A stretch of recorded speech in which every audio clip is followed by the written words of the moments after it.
Nova Guest List Podcast with Kieran McGuinness. The very best in indie, alternative and homegrown music from the seriously addictive Radio Nova.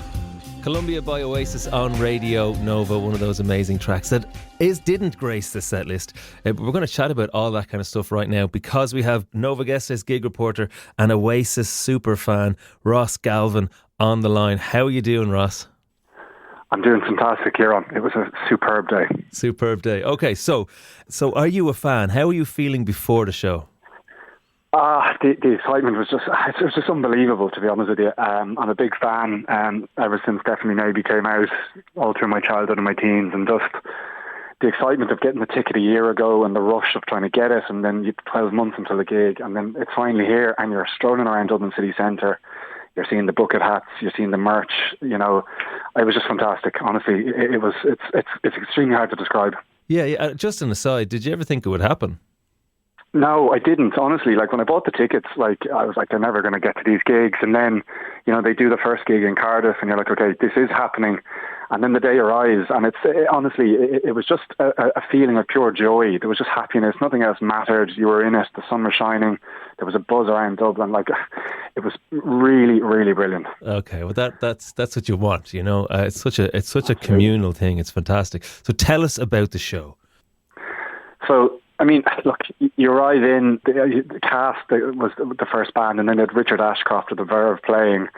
I hadn't really heard of cast, if I'm being honest with you. I'd heard of the Laz, which the lead singer had been in before. Bass player. Yeah. That's correct. Yeah, exactly. Yeah. And so Richard Ashcroft got us all going. He finished with Bittersweet Symphony and Down to Pint of Guinness and sort of got everybody ready. The sun was shining. And when the gig came on itself, 82,000 people just singing every single line to every single song. There's just something very powerful about it. Like you said, it's communal. There's connection. There's nostalgia. Yeah, that is the thing. It is like the biggest kind of karaoke you're ever going to feel. And as well as that, I think there's a huge kind of cathartic thing about singing with all those kind of people. What were they like on stage? So on stage, it's really just kind of a play-through, head-down type set. Liam says a few things here or there, but very, very little, to be honest with you. Noel doesn't do any crowd interaction whatsoever, but they don't really need to. Everybody knows all the words. Everybody's waiting for every song with bated breath. And so they kind of started the set with the kind of heavy stuff. They opened with Hello, moved into Acquiesce, and then hit with What's the Story, Morning Glory. So you've got three absolute top-level, high anthem, high-octane songs. So it gets the crowd going. They kind of slowed the set down in the middle, and Noel kind of sang a lot of the acoustic stuff. And then they obviously finished with a big encore, which was the Master Plan, Don't Look Back in Anger, Wonderwall, and then Champagne Supernova. So sort of straight through, high energy, lull in the middle, and then finish with the big anthems. Yeah, and it's really, really the first two albums. 8 songs from Morning Glory. I think there's 6 or 7 from Definitely Maybe, and then there's, I think 1 from Be Here Now, 3 maybe, 2 or 3 from Master Plan. It is just the first 2 or 3 albums, and then just that kind of greatest hits of it. Was there any highlights musically? Yeah, to start with the highlights, disregarding the music for a second, there were just 2 brilliant moments with the crowd.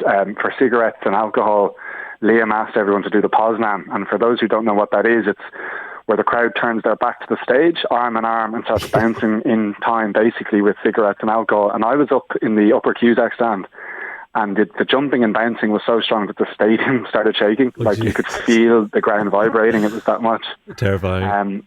It was amazing. And then the other one was, I think it was after they finished Cast No Shadow, the band had to stop playing for a few minutes because the crowd just burst into ole, ole, ole, like most Irish fans do.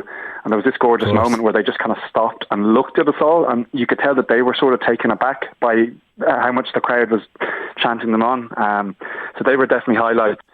Musically, God, that's a little bit of a difficult one because I would say the entire gig was a highlight musically. I literally just felt like I was in a different world. Nothing mattered.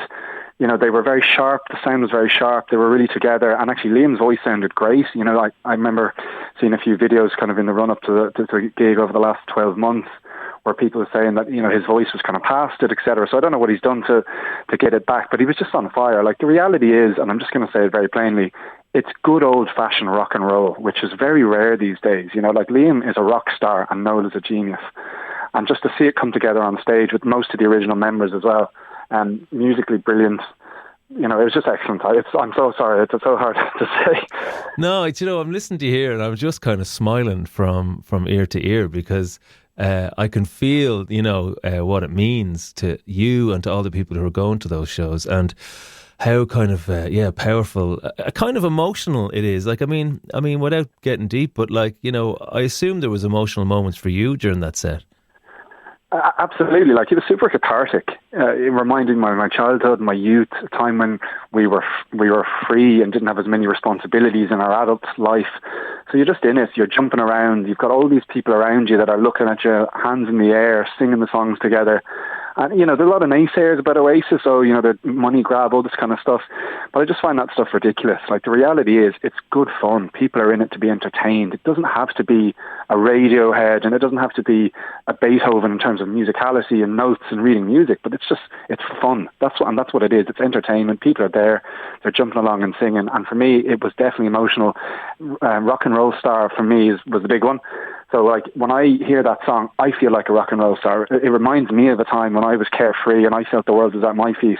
And so it just brought me back. And definitely with Champagne Supernova, there were a few tears to the eye, arm in arm with my brother and my father and my brother's fiancée. So that was a beautiful moment. Absolutely fantastic. You could not have described that any better, Ross. Thank you so much for that. And I hope the memories of it feed you for long afterwards. Thanks so much for chatting to us this evening, Ross. Thanks a million, Kieran. My pleasure. And to all those that are going tonight, you're very lucky to be seeing it again for the first time. So. Yeah, fantastic. That is Ross Galvin, our brilliant gig reporter there and massive Oasis fan. You can hear how much it means to him there. Why don't we play something from maybe one of the support acts? Let's play something by The Verve. This is Bittersweet Symphony. It's Radio Nova. This is our Oasis special. The Nova Guest List Podcast with Kieran McGuinness. The very best in indie, alternative and homegrown music from the seriously addictive Radio Nova.